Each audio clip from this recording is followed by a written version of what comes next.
Honnêtement, tout bon Guinéen doit apprécier ce qui est en train de se dérouler. C'est une démarche qui contribue à assainir l'espace politique guinéen.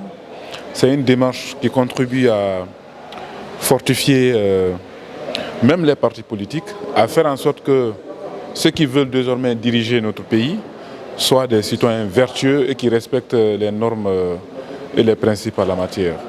Vous savez, de par tous les critères et les principes qui ont caractérisé leur démarche, on se rend compte que ce n'est contre personne, ce n'est contre aucun parti politique. Ce n'est pas une démarche qui constitue des chasses aux sorcières, comme avant certains le pensaient. Ça, c'est la première chose. La deuxième chose, c'est une démarche qui évite la création des partis politiques sur des bases ethniques ou à base des replis identitaires. La troisième chose, ça évite la corruption au sein des partis politiques. Comment? Il y a aujourd'hui des gens qui vont se munir des agréments pour aller vendre à des montants faramineux, à des montants que vous ne pouvez pas imaginer. Et finalement, certains ont fait de ça leur métier pour vendre les agréments des partis politiques. Alors ce contrôle va éviter ça désormais. Ça va permettre quand même que des narcos ne puissent pas se munir des partis politiques pour continuer à créer de n'importe quoi au sein de l'espace politique. Donc moi je pense que c'est des initiatives. Au-delà de tout ça, ça contribue à renforcer l'émulation en termes de démocratie, en termes d'alternance au sein des partis politiques. Parce qu'un parti politique qui ne fait pas de congrès, tu n'as pas accès, n'est-ce pas, tu ne peux pas accéder à certaines compétitions au niveau national. Donc ça t'oblige à créer ce qu'on appelle de l'alternance au sein des partis politiques. Il y a des partis politiques aujourd'hui, depuis leur création, plus de 14 ans, plus de 20 ans, c'est une seule personne qui est le président du parti. Ça n'a jamais changé. Comment cette personne-là, une fois à la tête de l'État, peut favoriser la démocratie?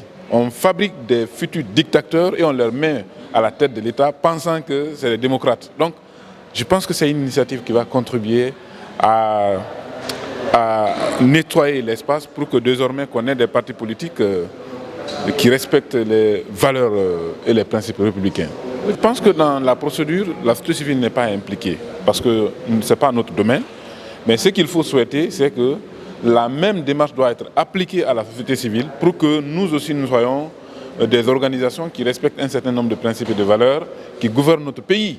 Parce qu'on ne peut pas avoir un pays, quand même un État, où les gens veulent faire fi à la loi, où personne ne veut respecter la loi, et pourtant chacun veut être président, chacun veut diriger, chacun veut contribuer à l'animation de la vie politique. Pourtant, la vie politique et sociale est régie par des règles et principes. Il faut qu'on se soumette tous à ces règles, qu'ils soient acteurs politiques ou autorités administratives, qu'on se force à respecter les normes et les principes, qu'on se force à faire de notre Guinée un État au sein duquel, n'est-ce pas, nous avons des institutions et des organisations représentatives.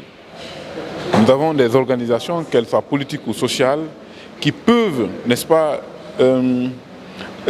représenter notre pays au-delà de la Guinée, parce qu'il y a des acteurs politiques et sociaux aujourd'hui, au-delà de notre pays, qui vont parfois représenter la Guinée dans des conférences au niveau international, dans des rencontres que vous ne pouvez pas imaginer. Mais quand vous revenez à la base, vous trouvez que c'est un parti ou une organisation de la société civile qui n'a aucun fondement juridique, qui ne respecte aucune règle en la matière. Comment celui-ci peut vendre une bonne image de notre pays? C'est pourquoi ça doit être renforcé. Et chacun de nous doit accueillir cela bras ouverts, chacun de nous doit renforcer, apprécier et encourager cela pour que l'État puisse réussir la démarche. Oui, mais dans toutes les façons, comme le MATD nous a dit, c'est un rapport provisoire, restons à ce niveau.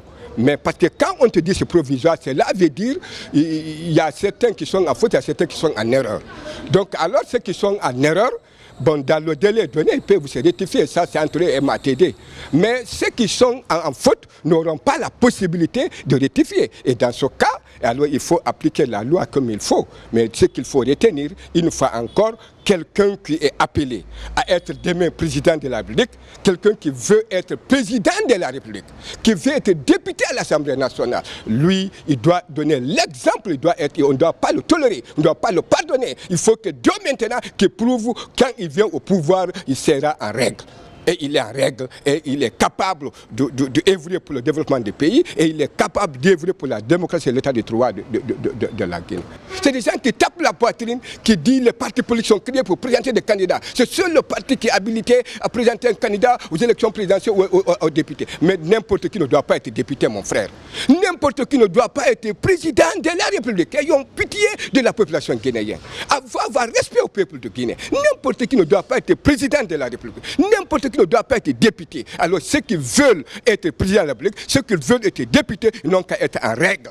Et puis, j'ajoute que les partis politiques, je le prie, puisqu'on ne peut pas gouverner, je le rappelle toujours, qu'on ne peut pas gouverner des cimetières.